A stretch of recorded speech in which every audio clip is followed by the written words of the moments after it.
Hello, this is Eric Brown with the Profitable People Company, and wanted to do a recap of the presentation that I did with the Northeast Louisville Business Association last week. Really enjoyed meeting some of you there, and I know some of your members couldn't make it. So one of the promises I made was putting together a recap of our conversation. And the topic that we covered was how to create an employee ownership culture, different ways that are low cost or no cost to coach, motivate, inspire, and engage your workplace. So I really just kind of want to recap a couple things. First of all, wanted to kind of look at what are the main reasons that employees become psychologically disengaged or checked out of your business. Okay, and so these different areas, it's important to look at what are the causes and the conditions, sort of the root sources of why employees lose interest in working for your company.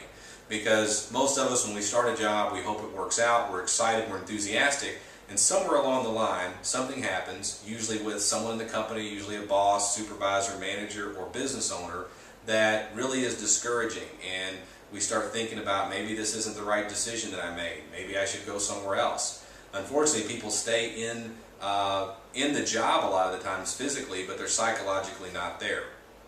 I was reading a Gallup poll that said only 29% of employees are actively engaged in the work that they do. So some of the reasons, and again, these are not in any particular order, that employees become disengaged. One would be that the job that they do is different than what was presented during the job interview. And so it's important and critical when I'm in the interview process that I let the person know clearly what that position is going to be all about, and that I honor the agreements that I make in that process. Another reason people become disengaged is a lack of trust or respect for their supervisor, manager, or some executive in the company. A third reason is insufficient communication, particularly related to performance feedback. People need to know where they stand. If I make a commitment when you start in the company that within 90 days I'm going to do a review and possibly consider giving you a raise, I need to be very clear about that. About the expectations, what the measurements and the criteria is going to be, and I better be honoring the fact that I said within 90 days. By the 90th day, the employee knows that I'm already late if I haven't had that meeting. So by the 91st day, 92nd day, it's on their mind. They haven't forgot about it. They have really good memories, okay? And so it's going to be important that I honor those kind of agreements. Another reason that employees become disengaged is that they have a perception that there aren't real opportunities for advancement in the company. So I want to be clear in understanding what do I need to do to help them along their career path. Now, my company, there may only be a certain place where they can get to, and so I want to find ways to either enrich their job or really help them find an opportunity that's going to work for them. And if I can be proactive in the career pathing process, even if it means that they take a job somewhere else, then I can manage the turnover and I can anticipate it and plan for it, as opposed to just getting a 2-week notice from an employee that they are leaving. Another area that cause employees to be disengaged is that there's a sense that their thoughts, feelings, opinions, beliefs are not valued in the organization and that they're not listened to. And a last area that I just wanted to mention is that when people become stressed from difficulty managing their work and life balance, that can have huge ramifications in the workplace. Now, this is just a partial list. There's a whole litany of reasons that employees become disengaged in the workplace. You know, if you ask yourself about a position maybe that you had in an organization where you became disengaged with it, I'm sure there were very specific and personal reasons to you. So that's sort of just sort of some background of why people get checked out in the workplace.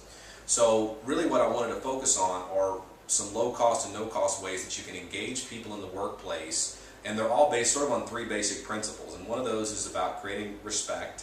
Another area is related to communication. And a third area is about involvement. And there's a lot of different ways to engage people, but some of the things that I wanted to get the conversation started with relate to one of those areas. And so wanted to just cover a few highlights from each of those areas. So one of the areas relates to respect. That's sort of the first area in creating a respectful workplace and a respectful environment.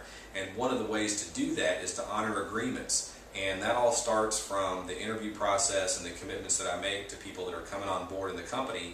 I want to make sure that I honor those agreements. One simple way for me to do that is to write down what I've said I would do and any kind of dates and time frames and put that down on the calendar. I also want to create an environment where people are truly accountable for the actions and commitments that they make.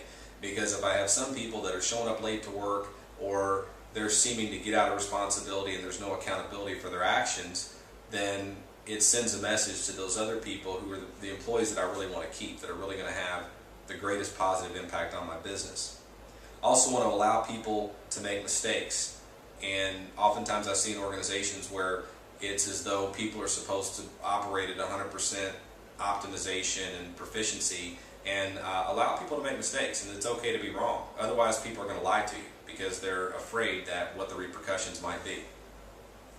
It's important to be in communication and ask people what is it that motivates them, so that that you're getting specific, highly targeted information. If you were doing targeted marketing to customers, then you'd want to find out very specifically what are the things that are going to inspire that customer to stay with you. Apply those same kind of customer service or sales strategies to your employees, and you'll go a long way to creating that respectful workplace.